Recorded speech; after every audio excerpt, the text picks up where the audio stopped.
I've seen how many people like to share their stories on this platform, so I'd like to have a way to vent and get other people's perspectives on what happened to me. I'm currently 20 years old and in college. There isn't much about my life that stands out, except that I was that typical kid who got good grades and had all the appearances of a nerd from the ones on TV. I had a typical school life where I was bullied and made fun of for being different. I had never had a girlfriend or been close to someone in that way until I got to college. Before I graduated from high school, I met a girl through a group assignment we were given at school. She was one of the nicest and most beautiful girls in school, with her natural blonde hair and light green eyes. She was about 1.65 meters tall and had an admirable physique due to her gymnastics practice. Since that group project, we started to agree on many topics and talk more often, eventually becoming best friends. It was strange for a girl like her to get along with me, but I enjoyed her company. We graduated and, coincidentally, ended up going to the same university but pursuing different majors. We became a couple after the first semester, as we both felt the tension when we were together. There wasn't a place where we weren't with each other. After a year and a half of being together, we were a very happy couple with no toxicity, and we trusted each other completely. However, on some occasions, she would try to push our boundaries and go beyond the intimacy we had not yet experienced. She was my first girlfriend and my first interaction with a girl, so it was hard for me to keep up with her. I wanted it to be very special and unique for both of us since it would be our first time. I was incredibly nervous about doing it wrong and disappointing her. I don't know if it was my mistake for making her wait so long, but out of nowhere, she stopped insisting. I felt like she had reached her limit, so I had prepared the moment for her. However, as I was leading class, I saw her with a guy who always complimented her every time he saw her. She had never paid attention to him before, but now they were talking, and he was holding her arm while she did nothing to stop him. I started to feel suspicious, sensing a typical scene of infidelity. I tried to keep myself composed, putting all my faith into the belief that it wouldn't be like that I was just overreacting. But the days passed, and I discovered more signs that it had happened before, shortly after we started dating. Why this sudden insistent attitude? I remained silent, not asking or telling her anything, waiting for the moment when I could catch them in the act and show that I knew nothing. One afternoon, I told her that I would be with some friends and that I would return in the evening. I had lied to her to set up a trap, and when I left, I waited for her to leave as well. Fortunately for me, the guy had come to the door, and she let him in, and they went inside together. My heart was pounding, and my hands were shaking. Was I prepared for what was about to come? The outcome of my first relationship and my first love.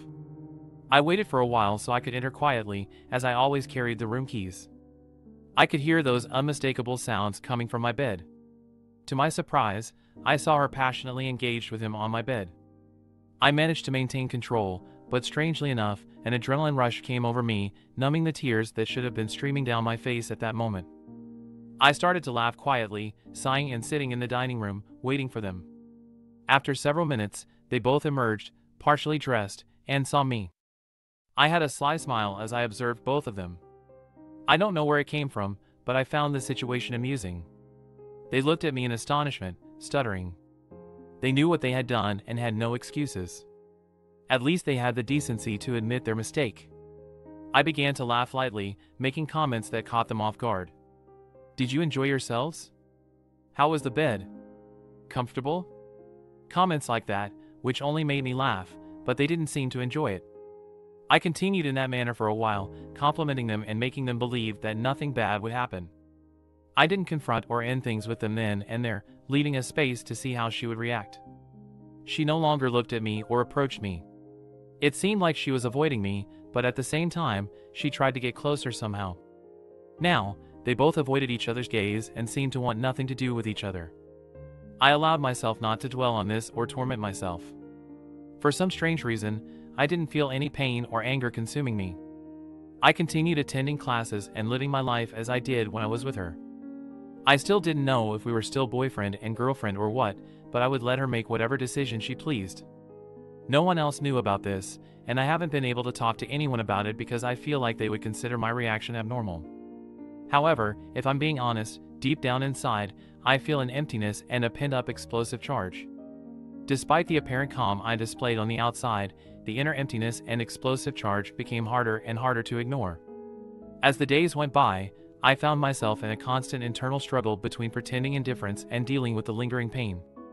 I decided that I needed an outlet to channel my emotions and find the clarity I sought. I immersed myself in activities that used to bring me joy and inner peace, such as writing, playing sports, and spending time with trusted friends. I shared my story with them, finding comfort in their support and gaining new perspectives. As time passed, I began to reflect on what had happened and analyze my own situation. I realized that although I had tried hard to suppress my emotions and act unfazed by the betrayal, it wasn't the healthiest way to deal with the pain and hurt. I made the decision to seek professional help in order to cope with the overwhelming emotions that were weighing me down. I reached out to a therapist who provided me with a safe space to explore my feelings and find a path towards healing. Through therapy sessions, I learned to forgive myself for having unmet expectations and to understand that the infidelity was not a reflection of my value as a person. I accepted that each of us is responsible for our own actions and decisions, and that I couldn't control the behavior of others. Gradually, I started to let go of the emotional burden I had been carrying and began rebuilding my confidence and self-esteem. I realized that I deserved a relationship based on respect, loyalty, and reciprocity. With time, the wounds began to heal, and the inner emptiness started to fade away. I focused on my personal and academic growth, making the most of my college experience. As I distanced myself from that painful situation, I discovered new friendships and opportunities that helped me see life from a broader perspective. I opened myself up to new possibilities and learned to trust people again. Although the scar of that betrayal will always be a part of my story, I came to realize that it didn't define me or limit my capacity to love and be loved.